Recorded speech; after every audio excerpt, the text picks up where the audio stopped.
Now let's take you to the United States, where Democrats displayed a newfound sense of optimism about the Kansas abortion rights after voters backed a measure protecting abortion rights. At the White House, President Joe Biden hailed the vote, saying it's a direct result of outrage at the Supreme Court's decision in June to repeal a woman's constitutional right to obtain an abortion. There is more in this report. We do not want the government making our health care decisions for us in Kansas.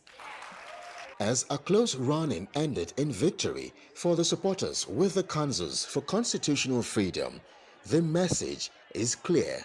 We are thrilled and relieved, and at the end of the day, we trusted Kansans to make their own decisions about medical care, and it turns out all of Kansas does too. Cheering, hugs, tears of joy filled the room as supporters of the Vote No Watch party reacted to the abortion ballot measure failing 60-40.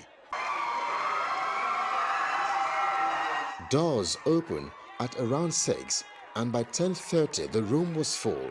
Among supporters were Representative Sharice Davids, Senator Denise Kise, and Planned Parenthood President and CEO Emily Wales. And now, Vote No supporters are focused on the next steps.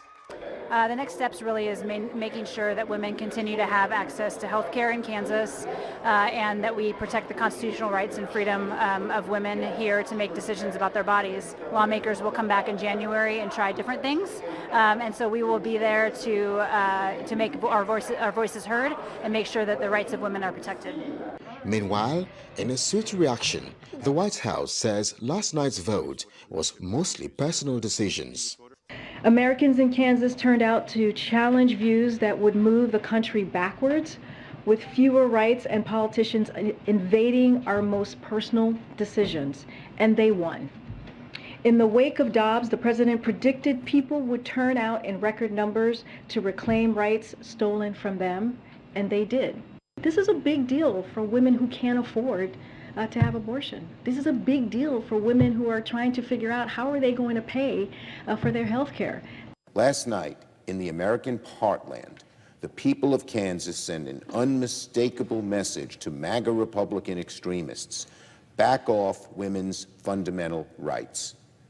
In the first vote on abortion rights since the MAGA Supreme Court's reprehensible decision to take away constitutional rights protected by Roe v. Wade, and which was cheered by many Republicans here in the Senate, voters in Kansas decided by a double-digit margin to preserve the freedom of choice in their state constitution.